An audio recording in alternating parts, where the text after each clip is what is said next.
नमस्कार दोस्तों, आज हम बात करने वाले हैं आपकी पोस्ट के बारे में जिसका नाम है मैनेजमेंट ट्रेनिंग। डिफरेंट आपके इसमें सब्जेक्ट हैं या डिसिप्लिन है जिसके अंदर ये वैकेंसी आई है और वैकेंसी का नंबर भी ठीक ठाक है। ये जो वैकेंसी आई है वो आई है the cotton corporation of India से, जिसका हेडक्वार्टर नवी मुंबई में है, बट इसमें पोस्टिंग आपकी ऑल ओवर इंडिया कहीं भी हो सकती है। ये आपका पब्लिक सेक्टर अंडरटेकिंग है, ministry of textile government of India के अंडर में है। ठीक है, ये आती है इसके अंदर। और मोड ऑफ एप्लीकेशन की बात करें तो ऑनलाइन इसमें आपको एप्लीकेशन फॉर्म भरना है, कोई भी इसका ऑफलाइन प्रिंट आउट आपको नहीं भेजना, सिर्फ ऑनलाइन करना है। एप्लीकेशन फॉर्म भरने की लास्ट डेट आपकी 24 मई है। ठीक है, अब आगे बात करें कि अगर आपको कोई भी हेल्प चाहिए, कुछ भी ई एडमिट कार्ड क्वेरीज है कोई भी, तो उसके लिए आपको ग्रीवेंस पोर्टल जो होता है आपकी ये इसका सीसीआई का, उस पर जाकर आपको देना है। ठीक है, अब आगे बात करें तो इसमें कौन कौन सी पोस्ट आई है, कितनी वैकेंसीज हैं देखते हैं। ठीक है, साथ में एज लिमिट और क्वालिफिकेशन भी कवर करते हुए चलेंगे। मैनेजमेंट ट्रेनिंग जिसका पोस्ट कोड 101 है मार्केटिंग के लिए, इसमें जो टोटल 10 वैकेंसी है, 10 में से रेगुलर आपकी 9 है और इन रेगुलर 9 में से एक एसटी के लिए है, 2 ओबीसी के लिए है, एक एससी के लिए, एक ईडब्ल्यूएस के लिए, 4 अनरिजर्व के लिए। बैकलॉग में एक है 80 के लिए।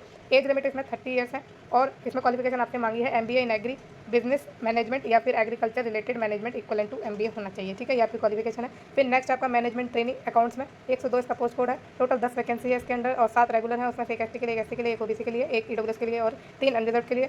3 आपकी बैकलॉग में है, उसमें से एक ओबीसी के लिए, 2 एसटी के लिए है। ठीक है, एज लिमिट इसमें 30 साल है। सीए या सीएमए आपके पास होनी चाहिए। फिर जूनियर कमर्शियल एग्जीक्यूटिव 103 इसका पोस्ट कोड है। इसमें जो टोटल नंबर ऑफ वैकेंसी है 125 है। ठीक है, और 115 इसमें फ्रेश है यानी रेगुलर है, उसमें से 17 एससी के लिए, 9 एसटी के लिए, 31 यानी 31 ओबीसी के लिए, 12 ईडब्ल्यूएस के लिए, अनरिजर्व के लिए 46 है।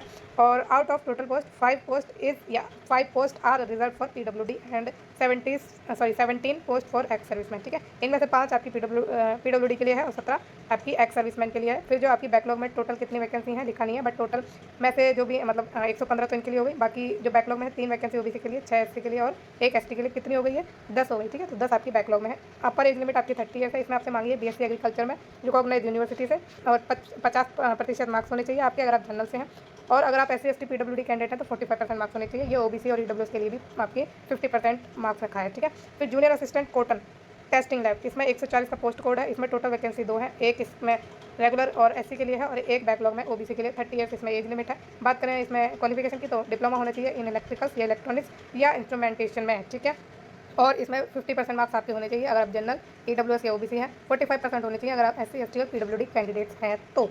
ठीक है, अब आगे बात करते हैं और जानते हैं क्या लिखा है इसमें आगे कि अगर कोई पहले से कॉटन कॉर्पोरेशन ऑफ इंडिया में क्या है एम्प्लॉयड है और 103 पोस्ट कोड के अंडर भरना चाहता है तो उस केस में आपकी क्वालिफिकेशन ग्रेजुएशन मांगी है सिर्फ, और ये पैटर्न है आपका 10+2+3। एज लिमिट में आपको रिलैक्सेशन मिल जाएगा, बाकी कैटेगरीज को भी रिलैक्सेशन इसमें दिया जा रहा है। ठीक है, आगे चलते हैं और बात करते हैं कि और क्या चीज़ें इंपॉर्टेंट हैं इसमें। ओके, इसमें आपका क्या सिलेक्शन प्रोसीजर इंपॉर्टेंट है। आज थोड़ी तबीयत ठीक सी नहीं लग रही है, इसलिए थोड़ा ना बोलने में ऐसा हो रहा है, तो थोड़ा सा मैनेज कर लेना प्लीज़। ठीक है, तो इसमें पहले आपकी हम क्या देख लेते हैं, आपकी एज लिमिट में जो आपका क्या है रिलैक्सेशन वो देख लेते हैं। तो अगर आप एससी एसटी हैं तो 5 साल का रिलैक्सेशन मिलेगा, ओबीसी हैं तो 3 साल का मिलेगा, पर्सन विद डिसेबिलिटी है तो 10 साल का मिलेगा, और एक्स सर्विसमैन है तो 3 साल का तो मिलेगा ही, और ये मिलेगा आपकी एज से आपके जितने भी सर्विस आपने दी है वो डिडक्ट करने के बाद। ठीक है, और क्या लिखा है, person ordinarily domicile in the state of Jammu and Kashmir, तो उनको 5 साल का मिल जाएगा रिलैक्सेशन एज में। अब इसमें हम सिलेक्शन प्रोसीजर की बात तो करेंगे, उससे पहले एप्लीकेशन फीस देख लेते हैं आपकी। तो जनरल, ईडब्ल्यूएस, ओबीसी के लिए 1000 रुपये की फीस है एप्लीकेशन फीस, साथ में इंटीमेशन चार्ज है आपके 500 और टोटल 1500 की फीस है। एससी एसटी ओबीसी और आपका एक्स सर्विसमैन और पीडब्ल्यूडी इनको कोई भी फीस नहीं देनी, बट उनको इंटीमेशन फीस देनी है जिसकी 500 रुपये आपको देने पड़ेंगे। ठीक है, अब आगे चलें और इसमें मोड ऑफ सिलेक्शन तो आपके देखेंगे कि कैसे कैसे आपका सिलेक्शन होने वाला है। सीधा वहीं चलते हैं, बाकी चीज़ें बाद में देखेंगे। कहाँ है लास्ट में था आई थिंक, हाँ ये है आपका क्या कि आपका सिलेक्शन किस बेसिस पर होने वाला है। तो आपका पेपर होगा 5 पार्ट में, मतलब सिंगल पेपर होगा, 5 पार्ट में डिवाइडेड होगा। 120 आपके एमसीक्यू पूछे जाएंगे और 1 मार्क का एक क्वेश्चन होगा और उसमें 1/4 आपकी नेगेटिव मार्किंग होने वाली है। सेक्शन नेम और नेचर ऑफ क्वेश्चन है। यूनिट 1 में आपकी जनरल इंग्लिश पूछी जाएगी जिसका सिलेबस आपका ये है। ठीक है, यूनिट 2 में आपकी रीजनिंग पूछी जाएगी और जनरल इंग्लिश में 15 क्वेश्चन होंगे और रीजनिंग में भी 15 क्वेश्चन होंगे। यूनिट 3 में क्वांटिटेटिव एप्टीट्यूड पूछा जाएगा, उसमें भी 15 क्वेश्चन होंगे। यूनिट 4 में जनरल नॉलेज पूछी जाएगी, उसमें भी 15 क्वेश्चन होंगे। फिर यूनिट 5 आएगी आपकी, इसमें आपसे सब्जेक्ट नॉलेज पूछी जाएगी, जिसमें भी ये सब आपका सब्जेक्ट नॉलेज से रिलेटेड है, ये सब आपसे पूछा जाने वाला है। इसके क्वेश्चन टोटल 60 रहने वाले हैं। ठीक है, 60 क्वेश्चन होंगे। ये टोटल आपका क्या है, आपका जो सब्जेक्टों से रिलेटेड क्वेश्चन है। ठीक है, अब ये जो आपका सारा हमने डिस्कस करा है ना एग्जाम पैटर्न, वो मार्केटिंग के लिए करा है।